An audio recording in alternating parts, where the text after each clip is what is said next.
కోట్ల రూపాయలు ఖర్చు పెట్టి పనికొచ్చే ఒక్క ముచ్చట కూడా ముఖ్యమంత్రి గారు చెప్పడం లేదు. పచ్చి అబద్ధాలు చెప్తున్నారు. పచ్చి అబద్ధాలు మాత్రమే చెప్పడం కాదు, తనతో పనిచేస్తున్న సహచరులను కూడా దెప్పి పొడుస్తూ ఉన్నారు. నిజానికి ఈరోజు తెలంగాణలో అత్యంత బాధతో విషాదంతో ఎవరైనా బతుకుతున్నారంటే మల్లు బట్టి విక్రమార్క. ప్రజాభవన్లో కూర్చొని కన్నీరు మున్నీరుగా విలపిస్తుంటాడు ఇవాళ ఆయన. రేవంత్ రెడ్డి గారు మీరు ఏమన్నారు? ఆయన్ను గోషి కట్టుకొని గడ్డం పెట్టుకున్న వాళ్ళందరూ కూడా రాజశేఖర్ రెడ్డి కాలేరు అన్నారు. మరి డైరెక్టే చెప్పొచ్చు కదా మల్లు బట్టి విక్రమార్కకు.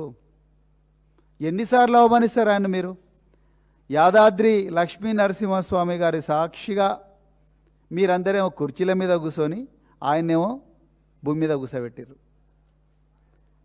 దాని తర్వాత ఒక మీటింగ్లో మీరు కోమటిరెడ్డి ఇద్దరు వెంకటరెడ్డి ఇద్దరు కలిసి మోచేతులతోని ఆయన పొట్టల గుద్దితిరి. అప్పుడు కూడా ఆయన ఏమనలేదు. ఇక అది సరిపోదని మళ్ళీ ఇప్పుడు పక్కలో బల్లెంలాగా ఉన్నాడురా బాబు అని చెప్పేసి గోషి కట్టుకున్న వాళ్ళందరూ కూడా రాజశేఖర్ రెడ్డి కాలేరు అని ఎవరిని అంటున్నారు? మల్లు బట్టి విక్రమార్క అంటున్నారు మీరు. కుల్లం కుల్లా ఇది, ఏ మాటకి ఆ మాట. అంటే ఏంది, ఎస్సీలు గోషులు కట్టుకోవద్దా, లేకపోతే ఎస్సీలు మంచి బట్టలు వేసుకోవద్దా, ఎస్సీలు ఉప ముఖ్యమంత్రులుగా ఉండొద్దా? మరి మీరే చెప్పాలి. ఇవాళ మేము కూడా అనొచ్చు, సెక్రటరియట్లో 6వ అంతస్తుల ఒక ముఖ్యమంత్రి పీఠం మీద కూర్చున్న వాళ్ళందరూ కేసీఆర్ కాలేరు అని చెప్పి మేము కూడా అనొచ్చు. అంటాం, బరాబర్ అంటాం. కేసీఆర్ గారు ఎక్కడ, మీరెక్కడ? రేవంత్ రెడ్డి గారు. కేసీఆర్ గారు ఒక విజనరీ, మీరు ఒక మెర్సినరీ. విజనరీ అని ఎందుకు అంటున్నామంటే, ఒక ప్రాజెక్టు రూపకల్పన చేయాలంటే ఆ ప్రాజెక్టు భూమి మాత్రమే కాదు, ఆ భూమి మీద పుట్టిన భూమిపుత్రుల బాధను కూడా అర్థం చేసుకొని, వాళ్ళ కష్టాలు కన్నీళ్ళన్నీ కూడా గుండెలో పెట్టుకొని, తనే భూమిపుత్రుడినైతే, తనే రైతునైతే, తనే రైతు కూలీనైతే తనకు ఆ బాధ ఏ విధంగా ఉంటుందనే ఒక ఎంపథెటిక్ అప్రోచ్తోని రాత్రింబవళ్ళు మా అలాంటి అధికారులను ఎవ్వరిని రానియకుండా కేవలం నిష్ణాతులైన నిపుణులను ఆర్ విద్యాసాగర్ రావు గారు ఇంకా రకరకాల గొప్ప గొప్ప ఇంజనీర్లందరినీ కూడా చుట్టూ పెట్టుకొని దాదాపు నెల, 2 నెలలు, 3 నెలలు ఆ గూగుల్ మ్యాప్స్ అవన్నీ చూసి నిద్రాహారాలు మాని ప్లాన్ చేసి కాళేశ్వరం కానీ పాలమూరు రంగారెడ్డి ఎత్తిపోతల పథకం ఇప్పుడు పెద్దలు నిరంజన్ రెడ్డి గారు చెప్పినట్టుగా చరిత్ర పుటల్లోకి వెళ్ళి, చరిత్ర 1956 ముందు ఏం జరిగింది, అవిభాజిత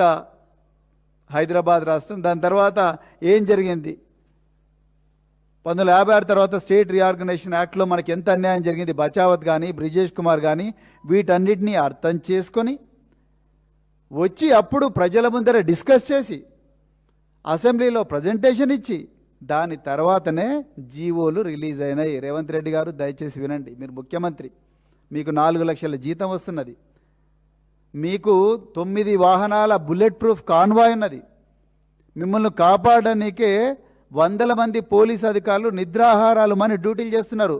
నిన్న కూడా మిమ్మల్ని కాపాడడానికి వచ్చిన రాజు అని ఒక కానిస్టేబుల్ చచ్చిపోయిండు వాపస్ పోయేటప్పుడు. అంటే మీకోసం ప్రాణాలు కూడా త్యాగం చేయాల్సిన పరిస్థితి ప్రభుత్వ అధికారులది.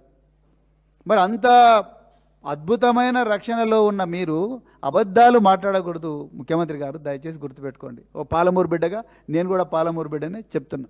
మీరు జెడ్పీటీసీ నుంచి ముఖ్యమంత్రి అయినరు, we all appreciate you, we have high regard for your trajectory, absolutely not a problem.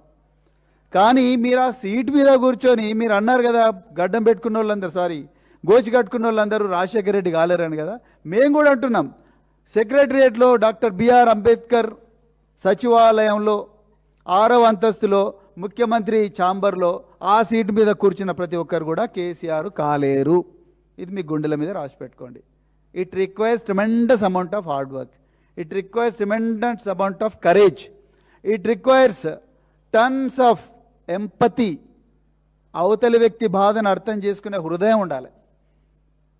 అది ఫ్లోరైడ్ బాధితులు కానీ, పాలమూరు రంగారెడ్డి వలస కూలీలు కానీ, లేకపోతే 100ల సంఖ్యలో మీ కాంగ్రెస్ పాలనలో చనిపోయిన 1000 సంఖ్యలో చనిపోయిన అన్నదాతలు కానీ, వాళ్ళ బాధలు వాళ్ళ కుటుంబాల కన్నీళ్లు తుడిచే హృదయం కావాలి. మీకు అది లేదు, చాలా క్లియర్గా అర్థమైంది.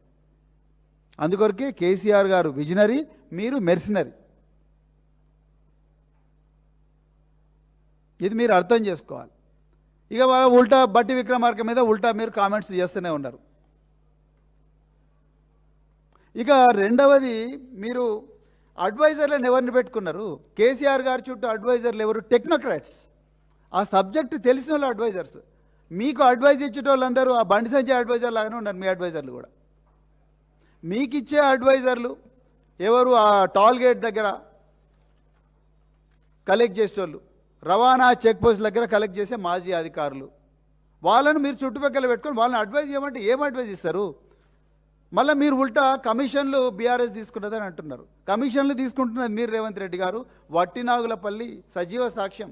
వట్టినాగులపల్లిలో సొంతం మీ అల్లుడో ఎవరో ఆయన రోజు ₹1 కోటి సంపాదిస్తున్నాడు. ఒక్క పర్మిషన్ లేదు. మేము పోతే కూల్చేస్తారు మళ్ళీ వాటిని. నిజాలు మాట్లాడండి. మీకు ఈ 4 చిన్న చిన్న జిల్లాలకు రోడ్డు మీద పోవచ్చు కదండి, కాన్వాయ్లో పోవచ్చుగా మీరు. మీకు మంచి కాన్వాయ్ ఉన్నది, దానికి హెలికాప్టర్ ఎందుకు? దానికి ఒక 50 లక్షలు ఖర్చు. కాన్వాయ్లో పోవచ్చు కదా, కాన్వాయ్ల కళ్ళాల మీద నుంచి పోవచ్చు కదా. ఇప్పుడు నిరంజన్ రెడ్డి గారు చెప్పినట్టు రైతులందరూ రోడ్ల మీద కన్నీరు మున్నరగా వెలిపిస్తున్నారు. ఒక్కొక్క దగ్గర ఆగిపోవచ్చు కదా. మీరు చేయరా పని. హెలికాప్టర్ల మీద వాళ్ళు ఎందుకంటే భయం ప్రజలంటే. మా అస్సలు విషయం చెప్పండి. మీకు ఎన్ని పైసలు కావాలనో చెప్పండి. మీ టార్గెట్ ఏంది? ఇక్కడ ఉండి ముఖ్యమంత్రి కార్యాలయంలో కూర్చొని తప్పుడు పనులు చేయడం కన్నా, ఈ తప్పుడు మాటలు మాట్లాడడం కన్నా దయచేసి మీ టార్గెట్ చెప్పండి. పాలమూరు బిడ్డలందరం కలిసి ఎక్కడో దగ్గర కూలి పని చేసి మేము ఆ కష్టార్జితాన్ని మీ చేతిలో పెడతాం. అంతే తప్ప మీరు ముఖ్యమంత్రి పీఠంలో కూర్చొని బాధ్యతారహితంగా మాట్లాడకండి. ఇక రెండోది ఏమన్నారు? పాలమూరులో ఏ బీఆర్ఎస్ ఎమ్మెల్యేని కూడా గెలవనివ్వరు అన్నారు. అయ్యా రేవంత్ రెడ్డి గారు, ముందు మీరు గెలవండి. నెక్స్ట్ ఎలక్షన్లలో మీరు గెలిచి ముఖ్యమంత్రి కాండి, అప్పుడు చూద్దాం. ముందు మీరు మీ కాంగ్రెస్ నాయకులందరూ గెలిచి ముఖ్యమంత్రి కాండి. మీరు అన్నారుగా లాస్ట్ మాట, అబ్ కీ బార్ కాంగ్రెస్ సర్కార్. ప్రజలందరి గుండెల్లో ఏమున్నది తెలుసా? అబ్ కీ బార్ బీఆర్ఎస్ సర్కార్, బార్ బీఆర్ఎస్ సర్కార్ అంటున్నారు.